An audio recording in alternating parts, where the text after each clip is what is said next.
There are 3 combat roles in Final Fantasy XIV: tanks, healers, and DPS, and the DPS role is the most common. If you've spent any amount of time in the Duty Finder, Party Finder, or with your close friends that don't like to read tooltips, then you'll know the difference in skill between a good damage dealer and a bad one is huge. Additionally, you could be a bad damage dealer and not even know it. With that said, there are a lot of steps you can take to improve yourself so that your time spent hacking and slashing is more efficient, dynamic, and enjoyable. Today, I'm going to give some tips on how to be a good DPS player. Let's get started. Learning how your skills work together is crucial to figuring out how to play your selected job correctly. If you've ever played a fighting game, then you've probably gone into training mode to test out your combos and study your move list. In FF14, you should do the same thing. There are striking dummies spread throughout the game's world that you can use to test your actions and figure out a rotation for yourself. There are also a number of resources on the internet you can use to get this information as well. In addition to that, when you go to a striking dummy for the first time to test out new skills, read the tooltips. That sounds like really obvious advice, but I know a lot of people that don't in Final Fantasy XIV and other games, and when they do read the tooltips, they find out things about their actions that open up a world of possibilities. As an example, the Samurai Melee DPS has 2 combo enders that grant bonus resources to your job gauge based on your position relative to the enemy when executed. The question is, how do you tell when you're in the right position? The next time you target an enemy, you'll notice a ring underneath them. That ring is broken into sections. The empty space marks the enemy's rear, while the sides are the enemy's sides. Use this ring underneath the enemy to determine where you need to stand to do the most damage or gain the most resources for your job. Because of the existence of these position or direction-based attacks, melee DPS are inherently more difficult to play than ranged DPS and caster DPS, so if it's your first time stepping into this illustrious role, be prepared for a learning curve. With that said, it's not always possible to land position-based attacks conveniently, but thanks to the role action True North, you can nullify all direction-based requirements for 10 seconds. This ability has a cooldown of 45 seconds and has 2 charges. Use it whenever you're in a situation that will mess up your direction-based attacks, and you'll see your damage output improve. One more thing to note, there are 3 quests in the game that you can complete to unlock special trials that let you test your damage output. The initial quest is called a Striking Opportunity, and it's unlocked in Idleshire, followed by another Striking Opportunity unlocked in Rauger's Reach, and finally yet another Striking Opportunity which is unlocked in Yulemoor. These trials are a great way to gauge your performance and progress.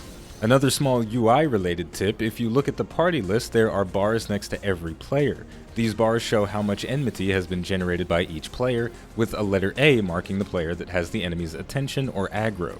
It's not incredibly difficult for tanks to maintain aggro, but at the start of a pull, pay attention to this list so you don't get attacked. If you do wind up with an enemy aggroed on you, don't run away like a headless chicken or stand around typing dumb insults to the tank. Run to the tank so they can more easily pick up the enemy. Now, learning how to fight a training dummy is one thing, but taking that knowledge into a dungeon, extreme trial, or raid is something entirely different. As important as it is to learn your optimal rotation and execute that during combat, it's more important that you stay alive. For someone like me that plays multiple jobs and very rarely has time to stick to one job for more than a week at a time, performing an optimal rotation while doing mechanics can be a challenge, so I always prioritize my character's survival first and the rotation second. But even if I spent all my time on one job, my thought process would be the same. In other words, a dead DPS does no DPS. And don't twist my words, I'm not saying you should go out of your way to play suboptimally to survive encounters at all costs. I'm saying that as a damage dealer, you must weigh the pros and cons of perfect execution and timing of your rotation with your own survival. You've also got to actively critique yourself. As an example, during this dungeon pull I was playing as the Machinist. At the time, I hadn't played the Machinist for about 2 weeks, so naturally I was rusty. I activated Reassemble, an ability that guarantees my next attack will be a direct critical hit, and followed up with my lowest damage weapon skill. That's a big mistake. I made note of it, and the next time that scenario presented itself, I didn't make the same mistake again. My point here is, as a DPS player, you should always consider what attacks you're doing, why you're doing them, and ask yourself the question, is this the best way to utilize this ability? If you're playing a ranged DPS, there's a good chance you like to sit at the back of the map and pew-pew the enemy from a distance. There's nothing wrong with doing that, but it does make things inconvenient for tanks and sometimes healers, and could potentially lead to the death of you or a party member. Tanks have access to supporting skills that target all nearby party members, and if you're shooting the enemy from halfway across the universe, your tank won't be able to support you when you need it. Also, most boss enemies in the game have attacks that require the team to stack together to share the damage. If you're too far away, you won't be able to share that damage.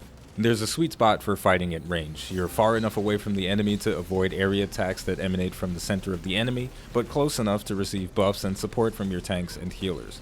Next, if you're playing either a ranged or melee physical DPS, look for interrupts or stuns respectively. For ranged classes, a well-executed interrupt via the role action head graze can save the group or the tank from taking unnecessary damage. The same is true for stuns, but not all attacks that can be stunned can be interrupted and vice versa. With that in mind, stuns can generally be used to deny telegraphed attacks that would normally disengage you from combat.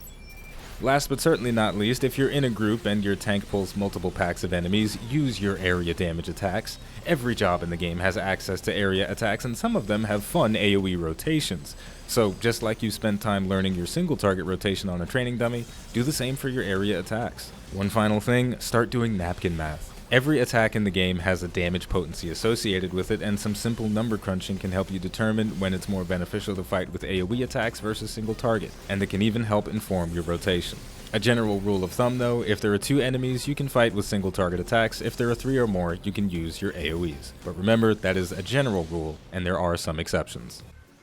And there we go, those are my tips on how to become a good DPS player. All of the jobs in Final Fantasy have a relatively low entry point, but they take some work to master. And all of the tips that I gave here are things that I think about when I pick up a DPS role. If you've been following my channel for a while, then you'll know that I am a main tank, so I spend most of my time tanking. Whenever I switch over to a DPS, I've got to shift gears, I've got to think about position-based attacks, I've got to remember to activate True North, and I also have to be more careful about dying, because I'm not as durable. So I give all these tips knowing that I can also benefit from taking advantage of them.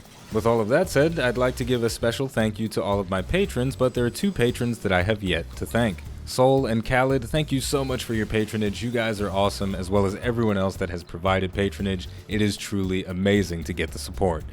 With all of that said, we're going to wrap things up here by saying if you enjoyed this video and you'd like to support the channel more than you already do just by watching, liking, subscribing, and commenting, you can head over to patreon.com/iBluairJgR to become a patron.